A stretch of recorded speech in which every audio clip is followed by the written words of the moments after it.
IT বাড়ির পক্ষ থেকে আপনাদের সবাইকে স্বাগত জানাচ্ছি আজকের বাংলা ভিডিও টিউটোরিয়াল পর্বে। অলরেডি আমরা অনেকগুলো পর্ব দেখে ফেলেছি ফর্মের বিভিন্ন বিষয় খুঁটিনাটি নিয়ে আমরা আলোচনা করেছি এবং আশা করি আপনারা সবাই প্রতিটি বিষয় প্র্যাকটিস করেছেন এবং ভালোভাবে বুঝতে পেরেছেন।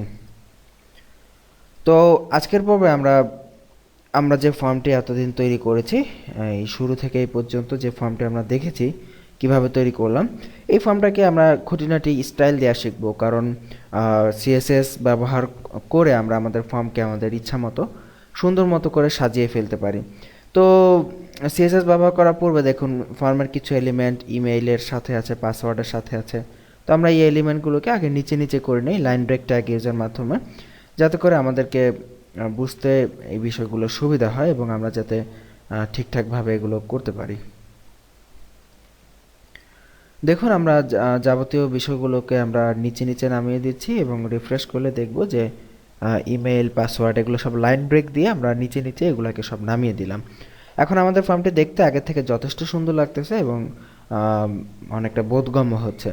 তো এখন আমরা মেইনলি যেটাকে এখানে স্টাইল দিব সেটি হচ্ছে মূলত আমাদের ইনপুটকে, তাই না?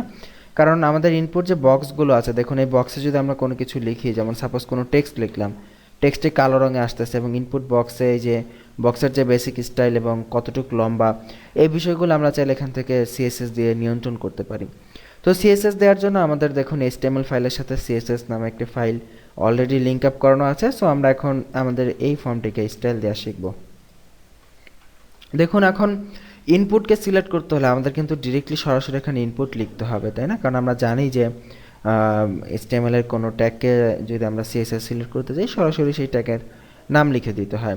তো এখন আমরা যদি ইনপুটকে একটা CSS দিই, যেমন আমরা যদি ইনপুটকে উইডথ দেই 50 পিক্সেল এবং যদি রিফ্রেশ করি, আমরা দেখব যে সকল ইনপুট, যত ইনপুট আছে, 1টা 2টা 3টা 4টা, সকল ইনপুটের উইডথ 50 পিক্সেল হয়ে গেছে। কিন্তু এখানে একটা বিষয় মাথায় রাখতে হবে যে আমাদের কিন্তু শুধু ইনপুট, কিন্তু শুধু first name last name email password শুধু এই জাতীয় ইনপুট না, আমাদের কিন্তু আরও অনেক ইনপুট আছে। যেমন বার্থ ডেট, যেমন দেখুন বার্থ ডেটটা ছোট হয়ে গেছে। তো এরকম কিন্তু আমরা চাই না, আমরা চাই শুধুমাত্র টাইপ, মানে টাইপ টেক্সট বা টাইপ পাসওয়ার্ড, টাইপ ইমেল, শুধু ওই টাইপের ইনপুটগুলোর ক্ষেত্রে এই জিনিসটা হবে। তো ইনপুটের কোনো টাইপকে সিলেক্ট করার জন্য আমাদেরকে থার্ড ব্র্যাকেট সাইন এভাবে ইউজ করতে হবে এবং আমরা থার্ড ব্র্যাকেট দিয়ে আমরা মূলত কোনো ইনপুট টাইপকে এখান থেকে সিলেক্ট করে দিতে পারবো। আমরা যদি এখানে কোনো টাইপকে সিলেক্ট করতে চাই, যেমন আমরা সাপোজ শুধুমাত্র আমরা চাচ্ছি যে টেক্সট যেগুলো আছে শুধুমাত্র ওইগুলোর 50 পিক্সেল উইডথ হবে। রিফ্রেশ করি, দেখব যে সবগুলো ঠিকই আছে, শুধু টেক্সট যেগুলো মানে ফার্স্ট নেম এবং লাস্ট নেম এই দুইটা টাইপের ইনপুটের উইডথ হয়ে গেছে 50 পিক্সেল। তো আমরা তো শুধু টেক্সটের চাই না, আমরা টেক্সটের পাশাপাশি আমরা ইমেল এবং পাসওয়ার্ড এইগুলোরও চাই। তো আমরা একটা কাজ করি, আপাতত এখানে টেক্সটটাকে আমরা এভাবে কালারাইজ করি। আমরা উইডথ 50 পিক্সেল না দিয়ে যদি এখানে 150 পিক্সেল দেই এবং আমরা যদি এখানে হাইট যদি দিতে চাই, হাইট আমরা 50 পিক্সেল হাইট। তারপর এখানে যদি আমরা বর্ডার দেই, আমরা চাইলে এখানে আমরা কিন্তু বর্ডার দিতে পারি, যেমন 1 পিক্সেল সলিড রেড যদি বর্ডার দেয় এবং যদি রিফ্রেশ করি, দেখবো আমাদের এই যে প্রথম যে দুইটা ইনপুট বক্স দুটো এখানে চেঞ্জ হয়ে গেছে এবং আমরা যে স্টাইল এখানে দিয়েছি সেই স্টাইল চলে এসেছে। আমরা চাইলে এখানে বর্ডার রেডিয়াসও দিতে পারি। আপনারা হয়তো এখনও বর্ডার রেডিয়াসের ব্যবহার দেখেন নাই। বর্ডার রেডিয়াসের ব্যবহার হচ্ছে এরকম যে কোনো কিছুর বর্ডার, চারদিকের বর্ডার নিয়ন্ত্রণ করার জন্য দেওয়া হয়। আমরা নেক্সট আপনাদের সাথে ডিটেলস আলোচনা করব। আপাতত আমরা 5% দিই, তাহলে আপনারা আপাতত কিছুটা বুঝতে পারবেন যে এখানে পার্সেন্টেজে এরকম হচ্ছে। আমরা যে 5 পিক্সেল দেই তাহলে একটু বেশি হবে। দেখুন এই যে কোণাগুলো যে এখানে একদম 90 ডিগ্রি অ্যাঙ্গেলে ছিল, এই কোণাগুলো মূলত একটু বাঁকা হয়ে গেছে। সো এইভাবে আমরা স্টাইলাইজ করতে পারি, প্লাস এগুলোর মধ্যকার যে টেক্সট হবে টেক্সটের কালারও আমরা নিয়ন্ত্রণ করতে পারি। আমরা যদি টেক্সটের কালার রেড দেই, তারপরে ফন্ট ওয়েট বোল্ড দেই, তাহলে দেখুন কি হয়।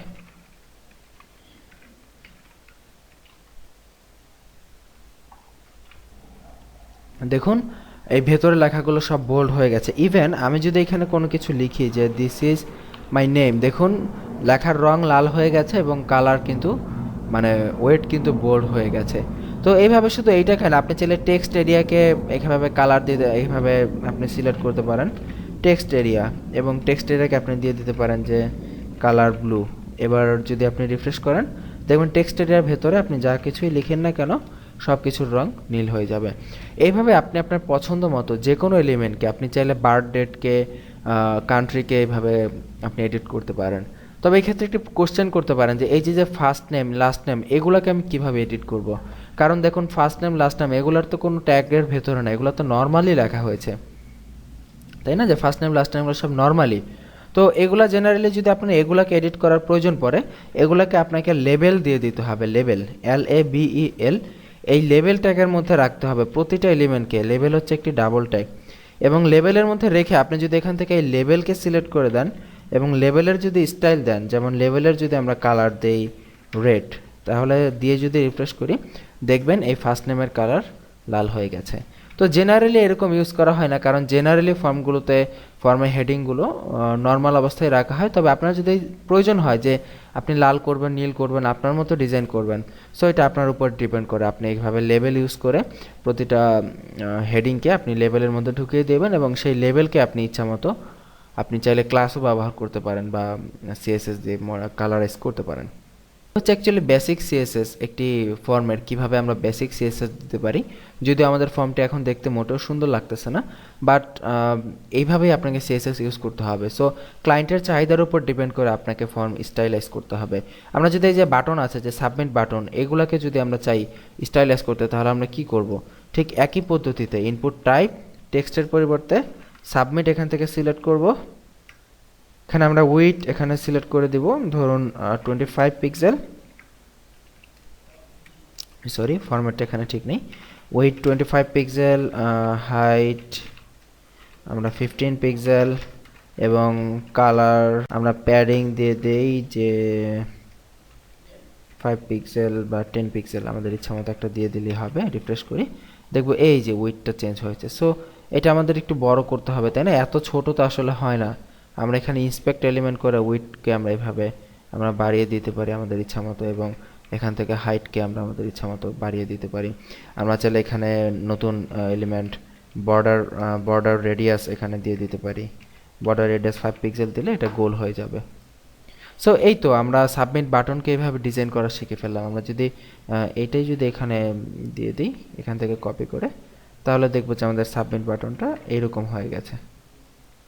দেখুন এই যে আমাদের সাবমিট বাটন, আমরা চাইলে এখানে এখন আমরা ক্লিক করে সাবমিট করতে পারি। তো এই হচ্ছে মূলত ফরম্যাট ডিজাইন। আপনি চাইলে এইভাবে টাইপ রেসেটকে সিলেক্ট করতে পারবেন, টাইপ যে কোনো টাইপকে আপনি এইভাবে সিলেক্ট করে আপনি আপনার পছন্দ মতো যে কোনো সিএসএস এখানে অ্যাপ্লাই করতে পারবেন। তো এই ছিল অ্যাকচুয়ালি ফর্মের খুঁটিনাটি যাবতীয় বিষয়, এবং বর্ডার রেডিয়াস নতুন একটি এলিমেন্ট এখানে চলে এসেছে, এটি নিয়ে পরবর্তীতে আমরা ডিটেলসে কথা বলার চেষ্টা করব। সো আজকের পর্ব মূলত এই পর্যন্তই। আশা করি সবাই বুঝতে পারছেন ফর্মের বিষয়গুলো, এবং ফর্মের আরও একটি ইম্পর্টেন্ট বিষয় হচ্ছে বাটন কিভাবে তৈরি করতে হয়। সো বাটন আমরা আলাদা পর্বে রেখেছি, কারণ বাটন শুধুমাত্র ফর্মে ইউজ হয় না, আরও বিভিন্ন জায়গায় ইউজ হয়। সো নেক্সটের পর্বে আমরা সেই বাটনের ব্যবহার দেখব, যে HTML কীভাবে আপনি বাটন ব্যবহার করতে পারেন। তো সেই পর্বের আমন্ত্রণ জানিয়ে এখানে বিদায় নিচ্ছি। ভালো থাকবেন সবাই, আল্লাহ হাফিজ।